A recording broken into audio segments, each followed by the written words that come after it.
Right, so welcome to our Smile Face podcast. This is a reaction to that defeat of Leicester City there, 2-0. So we didn't score a goal in that game, it's only 2-1. This is one of the games where we didn't score a goal. We didn't even look like scoring a goal. We had one shot on target which came from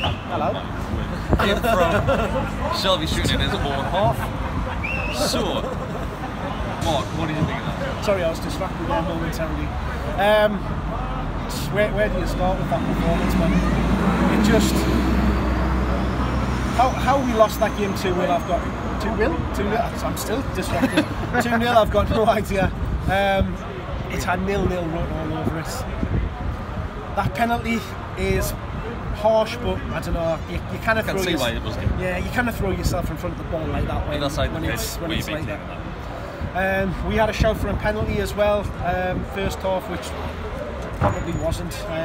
Didn't shout too much for it, but first half I think we probably deserved. We didn't deserve to go in one down after it's half time.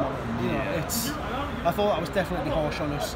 Well, I think that was the only chance we Leicester had. Not came from a penalty. They didn't look dangerous at all, did they? At any point in that game, and likewise for ourselves, we didn't look dangerous. So, I mean, we like had you say, probably two, three chances, but not really anything clear cut, did we? So we all three of us in the podcast earlier in the week, we all said 1-0 win Newcastle. Why did we ever think that? Well, to be fair, on that performance, you know, had we have had in the players that we expected to be in there. So obviously we were missing Fernandez, we were missing Dummett, we were missing Ron. Did you ever think we'd get to the point where we're missing Dummett? Did you ever think that would ever happen? And I've said lots of times, like I'm not Dummett's biggest fan, but this season and last season even, I became more of a fan of his. I appreciate for what he gives to the team. I wouldn't say that Kennedy did anything wrong in left back. Obviously, he did, apart from when it went out for a throw and he kicked it out for a corner. There was a couple of times when he miskicked it, but he's you know, he didn't look out of his depth or anything like that. You'd prefer him higher up the pitch, but especially when you've got Atsu there. Decker, I mean, come on, son. Atsu. So Perez. Perez, sorry. Richie Perez, yes. Let us discuss Richie Perez. Richie was subbed off again. I have to question Rafa on that decision. Especially when Perez wasn't pulling his weight. I thought it would Atsu and Perez, I mean, that whole game was just so ineffectual. Well, I actually thought it was going to be Perez maybe shifting over to the left and Atsu going off. Yeah. That's what I thought was going to happen. Well, I thought, to be honest, right, get Perez off and bring Murphy on, stick him up there, because he can cause a bit of bother in behind with his pace and stuff like that. But I don't know, when that Richie, I mean, come on. That has got to be one that Rafa has to answer, because how does he take Richie off over Atsu, over Perez? Mudo came on, Mudo looked quite well, quite decent when he came on.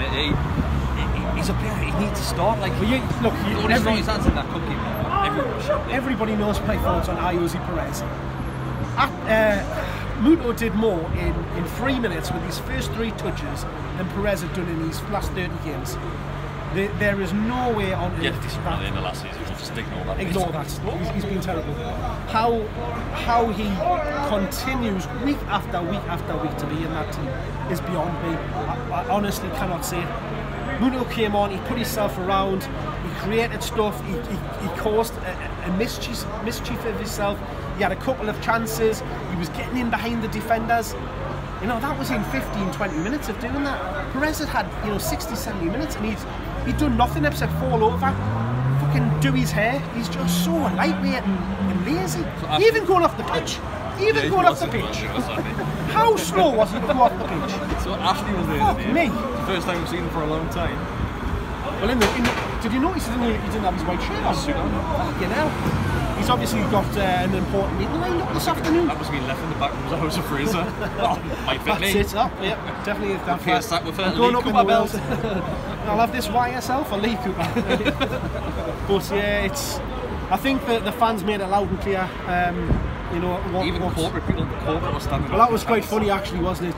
Second half, the shout went up, stand up if you hate Ashley, and there was people in the director's box, like in front of him, kind of standing up, showing, unhappy. Look, he knows his days are numbered here. He knows every single fan is against him.